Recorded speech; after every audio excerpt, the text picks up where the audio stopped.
Não seria tarefa fácil separar a história de Maguila em duas partes, mas o desejo de ter uma carreira internacional foi um divisor de águas.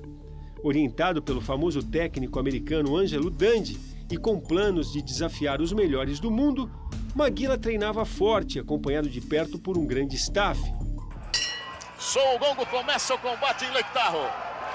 Maguila à frente de Holyfield.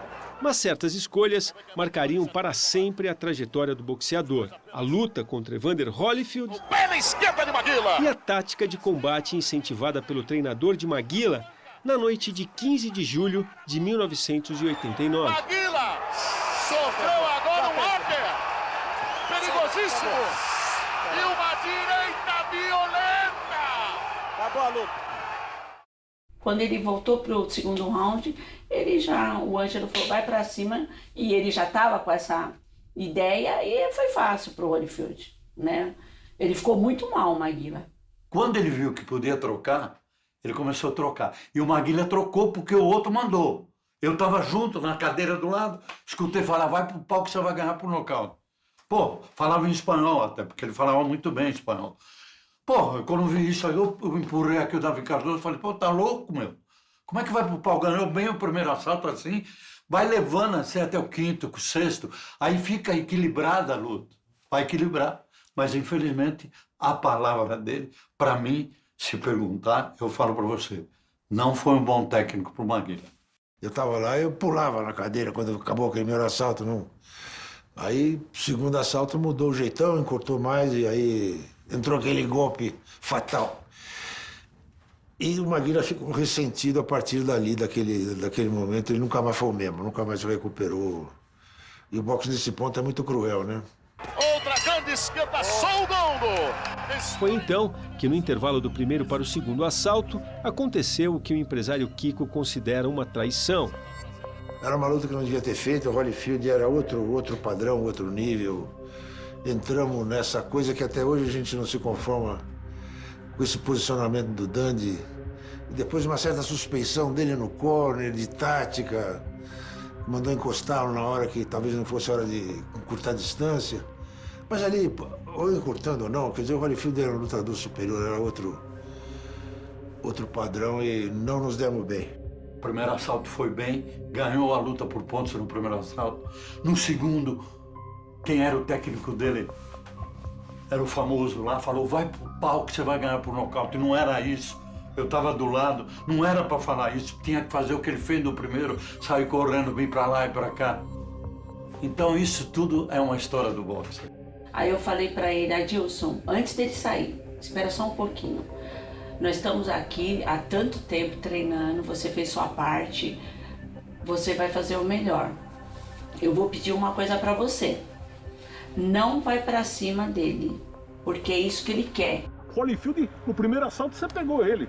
Foi até o segundo eu tava dominando a luta. Aí ele me pegou, me deu uma sequência, eu balancei e caí. Caramba, né? O técnico, né? É o Angelo Dundee, O Angelo Dundee falou pra ir pra cima? Foi o Angelo Dundee. Sim, era teu técnico ali, né? Mandou ir pra cima, aí eu fui. Mandou bater na cintura dele, encostar e bater na cintura, foi onde ele me pegou. O drama que se seguiu, só Irani pode contar com detalhes. No quarto do hotel, sozinha com ele, Irani pensou na morte do marido. Maguila não sabia onde estava. Ele acordou ali, ele perguntou, chegou no hotel, ele perguntou, não, eu vou lutar ainda? E no seu eu falei, não, Adilson, você já lutou. Ficou ruim, ele foi andando até o hospital, foi no carro, chegou no hospital, o médico atendendo. Quando foi 4 horas da manhã que ele deu uma acordadinha assim, pô, tirou os aparelhos, tá bom, como é que foi minha luta, tal. O Dundee foi com ele pro hospital, a gente acompanhou. Isso é rotina, acaba a luta, vai pra fazer uma avaliação se estava tudo em ordem.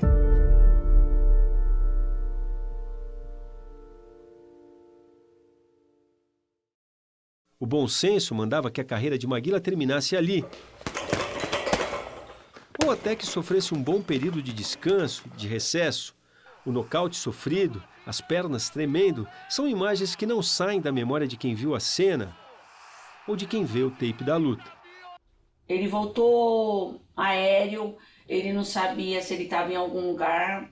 Eu falava, vamos tomar banho agora, né? Ele falou, não preciso tomar banho, eu vou lutar agora. Ele achava que ele ia lutar, ele achava que ia fazer tudo. Foi muito difícil. A força minha, eu não sei, assim, eu sei que veio de Deus, para mim estar do lado dele e passar tudo isso. Anos mais tarde, Holyfield, em livro, deixaria registrada a impressão que teve no curto tempo que passou frente a frente com Maguila no ringue. O capítulo, intitulado O Soco que Matou o Sonho do Brasil, reforça o que Maguila deve ter notado também após cair nocauteado. Confesso que não esperava que ele caísse logo. Senti que ele aguentaria uma luta mais longa. Só que ele cometeu um erro e eu me aproveitei disso. É verdade. Kiko lembra ainda que, por ter assinado contrato com outros empresários anteriormente, numa situação confusa, a bolsa de $300 mil que iria para Maguila ficou retida pela Federação Local Norte-Americana. E então, Kiko garante que ele e Luciano do Valle tiveram de desembolsar $300 mil para Maguila. Chegou na hora de pagar, pô, tem uma ordem judicial aqui que não é para pagar. Tomei uma canseira de advogado lá nos Estados Unidos para ver se conseguia liberar a bolsa dele. E aí, no fim, o advogado estava mais caro que a bolsa. A gente acabou desistindo. Paguei a bolsa dele para não ter confusão. Mas foi um episódio bem chatinho, assim. Para muitos parecia o fim, mas o produto Maguila era atraente ainda, vendável. Maguila se recuperou e voltou aos ringues, mas não tinha mais a TV Bandeirantes ao lado dele. Por Luciano e Kiko, Ângelo Dandi também não ficaria mais e romperam o contrato firmado. Ele tinha currículo suficiente para não ter se enganado ali. Não, errei, não ficamos com essa sensação, não. Com uma sensação que foi mal conduzido, mal intencionado e acabamos entrando e cedendo. É por isso que eu te falei, quer dizer, não dá para discutir com ele. Eu acho que é isso, ele acha que é aquilo. E a gente não tinha ainda a convicção de que ele não era uma boa pessoa. Luciano do Valle e Kiko resolveram chamar o argentino Amilcar Brusa para tentar dar sequência à carreira de Maguila. Brusa era um nome de respeito no boxe mundial, responsável por campeões como Carlos Monzon. Mas Brusa fez um diagnóstico sombrio. Fizemos com o Maguila todos os exames, estava tudo em ordem, e o cara falou, era muito experiente, falou, ele está ressentido, é melhor não insistir na carreira dele. O cara tá bem, não tem nada. Ele falou, mas eu tenho experiência nisso e tal, e ele tinha razão. Os exames pareciam normais, mas Brusa, do alto de sua experiência, percebeu que Maguila estava com problemas que iriam se agravar com a sequência da carreira e não aceitou a incumbência de redirecionar os caminhos do brasileiro. Porque o boxe é aquele que não é que dá, que morre, é o que fica tomando golpe na cabeça. Se souber parar na hora certa, como o Popó parou, chegou, não faz mais, tá bom, é aí, ganhou dinheiro e vai embora. Agora, fica depois parando 2, 3 meses, 1 ano, 2 anos, e vou voltar a lutar. Aí é o perigo. É o perigo porque você já não tem aquele preparo que você tem quando tinha antes. Sabe, vai voltar a lutar com 40 anos, 45, 35, isso não é pro boxe. O boxe é juventude e parou. Ganhou aquilo que tem que ganhar, para. E ele não queria parar de lutar, depois seguiu a vida dele. Era até aflitivo para quem viu o Maguila no auge. Ele pegava lutadores que ele ganhava com certa facilidade.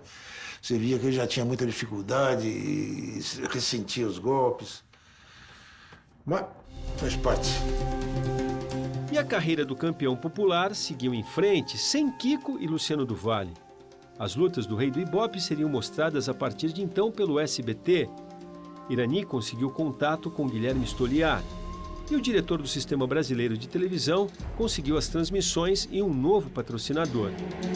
E no dia 16 de junho de 1990, um novo erro de percurso. Uma luta contra o indestrutível George Foreman. E quando ele foi lutar com o George Foreman, eu falei, meu Deus, o cara não era nem o quebra-ossos que era o guarda-roupa, era o George Foreman, né? O cara é muito, sei lá, ele é muito experiente, né? E a força dele, né? Eu falei, poxa, vai devagar porque o cara pega. E quando ele deu um soco no Maguila, que eu tava próximo, eu vi fazer assim, ó, me gemer assim. Nossa, eu tava grávida, o meu filho virou. Eu saí de lá e fui pro vestiário, eu não aguentava ver. Foi muito difícil aquela luta. Não pode ficar ali na frente, não. Não pode ficar na frente do Foreman desse jeito. Sentindo um pouco os golpes agora o Maguila. Olha aí. Maguila na lona. Não vai voltar o Maguila, não.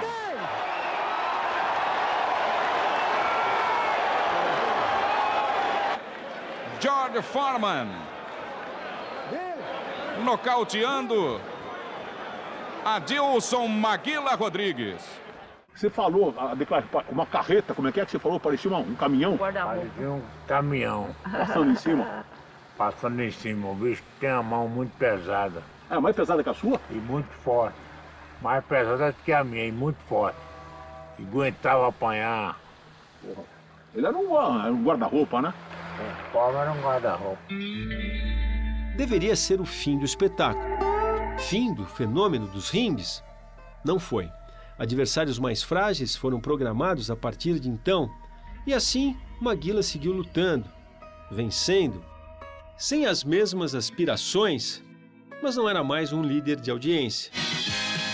Mantinha o humor e até se transformou em comentarista econômico do programa Aqui Agora. E a partir de hoje, o preço do cimento está liberado. Ô campeão, Maguila, parece que entrou areia agora aí. O pobre não constrói mais com cimento, de que jeito? Ele tá fazendo barraco de madeira e ainda debaixo do viaduto, que fecha do lado e entra de baixo. Enquanto aumenta esses preços absurdos, é o povão. Ele falava as perguntas lá, eu falava, viu, o povo sói. Para quem não convivia com ele no dia a dia, as coisas pareciam normais. Mas nos bastidores já se trabalhava para a ascensão de um novo campeão para os pesos pesados. E ele estava na mineira Araguari, na figura do lutador de Muay Thai Edmilson Tonácio. Jovem ainda, veio buscar uma chance em uma academia em São Paulo e deixou o técnico Vitor Ribeiro encantado. Era um nocauteador. Cheguei lá, o Vitor gostou de mim lá e eu peguei e fiquei, sabe? Eu já fiquei lá, fiquei mais ou menos lá umas 2 ou 3 semanas, não me lembro bem. Aí na hora de vir embora, ele pegou, falou, ó, você vai lutar, vai defender Osasco nos Jogos Abertos do Estado de São Paulo. Então, mais ou menos com um mês e pouco, aí eu voltei para São Paulo, né, e ganhei os Jogos Abertos do Estado de São Paulo. Edmilson ganhou todas as suas lutas iniciais por nocaute, ganhou o torneio Forza dos Campeões, ganhou os Jogos Abertos na cidade de Santos e ganhou também o apelido de Rambo brasileiro. Foi o Newton Campos, ele mais o Luciano do Vale, né? Que foi até nos Jogos Abertos do Estado de São Paulo mesmo, eu ganhei lá. Aí o Newton Campos estava lá, ele já começou a conversar. Aí eu fui para a Forja de Campeões. Aí na Forja de Campeões, como era televisionado, ele já lançou o apelido do Rambo. Porque eu tinha o cabelo comprido, aquele negócio. Aí ele falou assim, não, esse é o Rambo brasileiro. Aí pegou. Incentivado pelos empresários do boxe nacional, sedentos por um novo fenômeno Maguila, o Rambo passou a profissional e com 5 lutas, 5 vitórias, o Rambo brasileiro resolveu desafiar Maguila pelo título nacional. Parecia algo muito precoce, mas a pressa por um novo ídolo o contagiou, a tal ponto que ele resolveu entrar na empreitada como lutador e empresário. O pessoal aqui de Araguari estava querendo. Eu tinha aqui uns amigos meus que eram empresários junto comigo. Aí eles resolveram falar assim, ó, vamos botar uma luta aqui dentro de Araguari?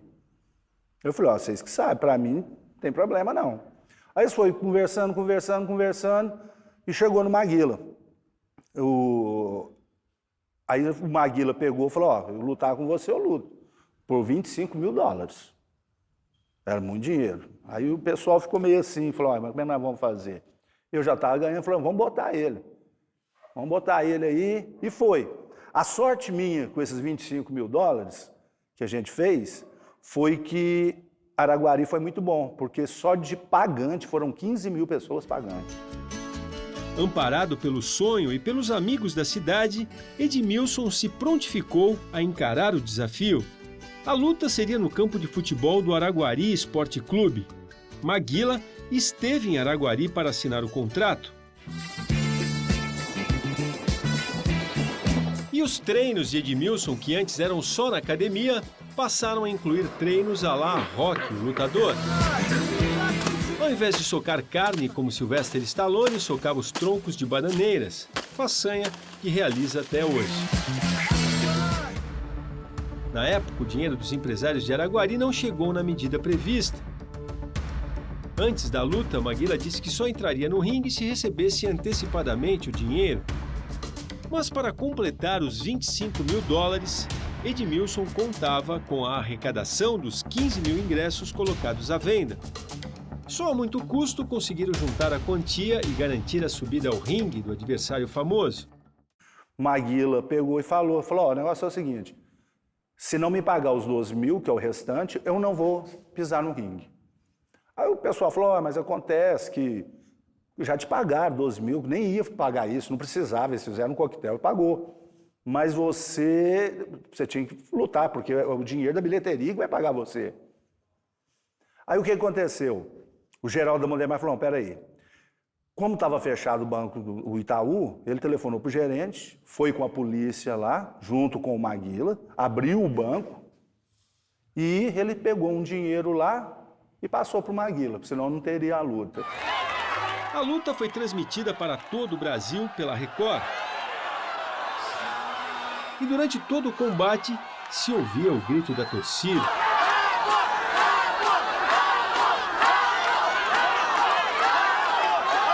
Eles gritavam, Rambo, Rambo, aí, né? Aquilo ali, você tenta o máximo. Mas tá um negócio, não deu certo, né? Mas como é que faz? Edmilson Tonácio, lutador de Muay Thai e um exímio nocauteador, nunca tinha beijado a lona.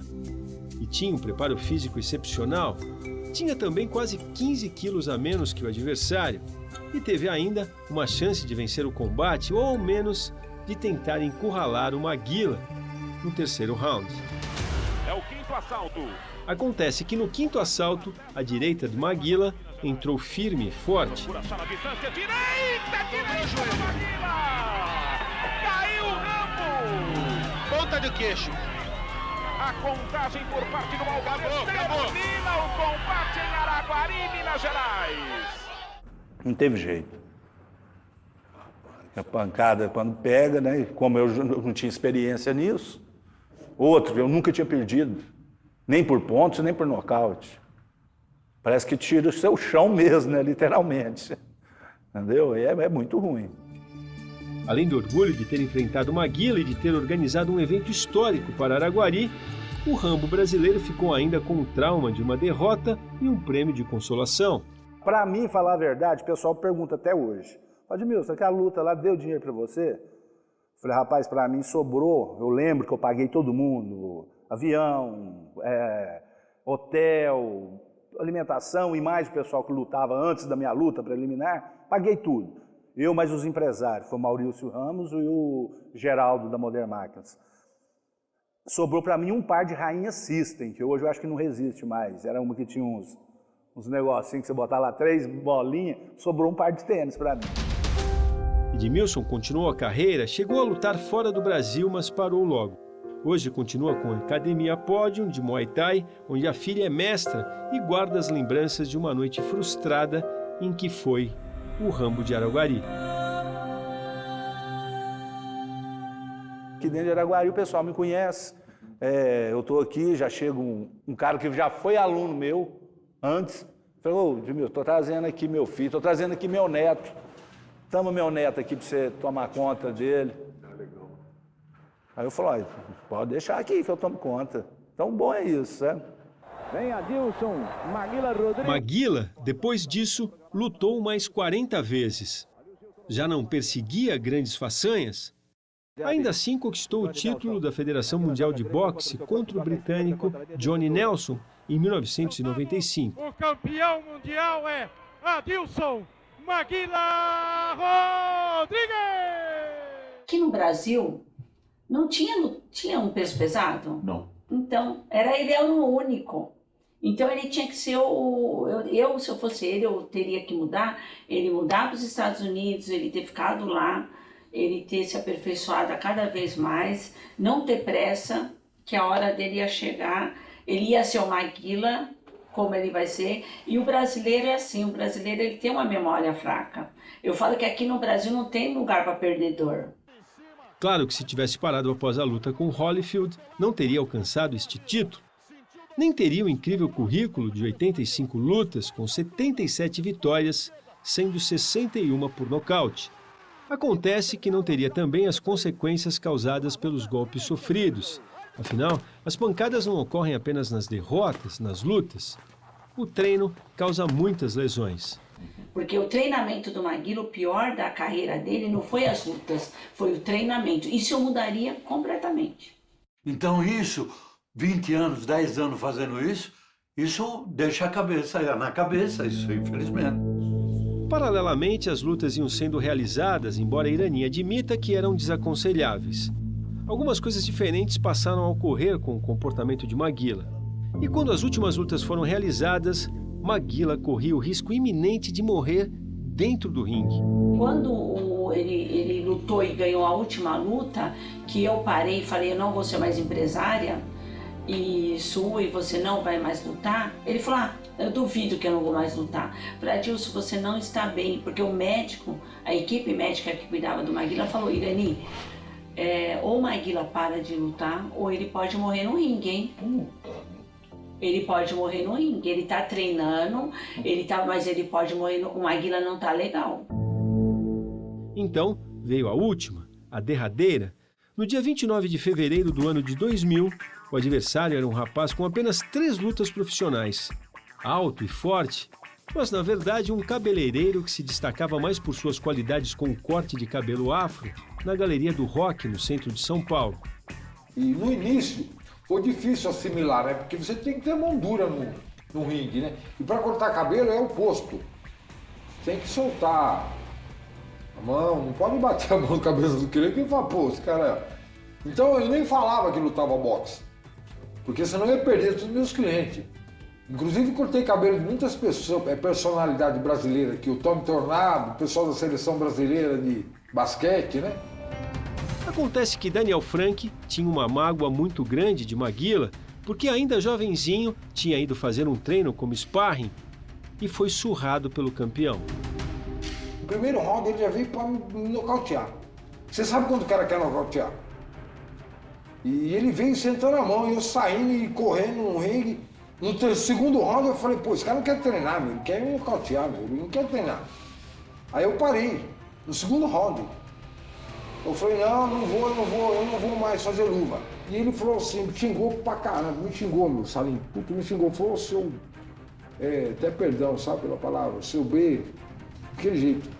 Aí eu falei, puta, aí ele falou assim, é o seguinte, nunca mais você aparece aqui, falou? Aquilo nunca saiu da sua cabeça. Daniel Frank tinha uma conta a acertar e Maguila já não estava bem. E eu falei para ele, não vai fazer essa luta, Dilson, você não tem necessidade. Mas ali ele já estava doente. Ele já estava com a encefalopatia, que já estava com uma depressão. Aí começou a depressão. Aí ele não ouvia ninguém. Ninguém ele ouvia. A luta foi marcada para a casa noturna Gallery. Era um combate em que ninguém pensava em derrota de Maguila. Daniel Frank seria um mero coadjuvante, tanto que nem vestiário ele tinha para se trocar. O Maguila tá lá na sala cheio de fruta, um monte de repórter lá, e você trocar no corredor, eu no corredor, eu vou ficar no carro. Enquanto não me arrumar uma sala boa pra mim, porque isso aí é humilhação, cara. O Maguila lá, cheio de repórter lá, e eu aqui, me trocar aqui, pô, gente não é, a gente é ser humano, meu, acima de tudo. Foi uma senhora lá e foi até meio estúpido lá no carro, falou, pô, o que você tá fazendo aí? Aí eu falei, não, eu tô aqui porque eu quero um local para me trocar. Ah, não, mas você não podia se trocar lá? Eu falei, não, lá não. Eu tinha que ter um local para me sentar, tem que fazer a bandagem na minha mão, então não é assim, né? Aí me arrumaram um camarote lá, um camarim lá. O Maguila passa mal um bocado. Mas, para surpresa dos organizadores do evento, Daniel Frank tinha um plano em mente. Ia vencer de qualquer maneira. E venceu por nocaute. Foi brutal. Pegou o Maguila de novo. Foi isso a tática. Eu andava para a esquerda dele, né? Que nós fizemos muitos treinos lá. Que ele com a esquerda, ele não tem a mesma potência que a direita. Você pode ver que as lutas dele é tudo pro nocaute pela direita. Eu assisti muito vídeo dele, né? Então eu não lava. E quando eu via que ele ficava displicente, eu entrava com direto. E essa luta com o Maguila aí, não foi uma luta, foi um esmurramento, porque se o senhor vê, tem uma hora que ele cai que eu dou um golpe assim, ó. Eu dei assim, não pode fazer isso. Ou então tem que partir para um clinch. Maguila passa mal. Não, Daniel, assim não. De cima para baixo não, Daniel. Isso não é boxe, Daniel, não faz isso. Quando eu entrava o golpe, se entrasse, acabava. Então eu vi que eu joguei esquerda e ele saiu para a direita para me procurar. Eu entrei por direto e caiu. Pegou o Maguila de novo. Um cruzado de direita. Leva o Maguila ao chão. O Maguila tenta levantar. Eu tô torcendo pro Maguila, mas não adianta torcer. Se aproxima, não levanta mais, hein? Ele caiu.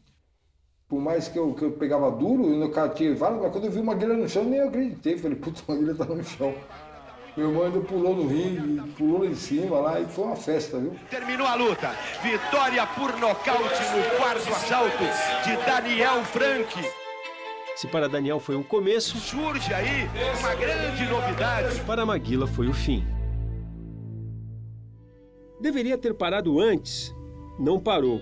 Hoje, ao contrário da vida frenética que levava entre treinos, viagens e lutas, desfruta a calmaria e paz que a natureza oferece. A rotina de adrenalina e muito trabalho na preparação para os combates ficou para trás. E agora, o ex-campeão vive a tranquilidade da aposentadoria. Como que é o seu dia a dia aqui? O que você faz de manhã, você acorda? Meu dia aqui é bom. O povo saber o que você está fazendo. Eu acordo de manhã, vou tomar café, tomo um café com queijinho, depois vou descansar. Eu agora estou aposentado, só peço em descansar. Se entendida como a capacidade de conhecer o sentimento dos outros, seria difícil negar ao velho boxeador essa virtude. Maguila, mais do que um campeão, é o retrato de um tempo e do modo como os homens costumam lidar com o esporte. Passadas todas as lutas sobre o ringue, restou intacto, com um ar de invencível, o velho carisma. Quero mandar um abraço para toda aí do Maguilhão, hein? Valeu. Abraço firme.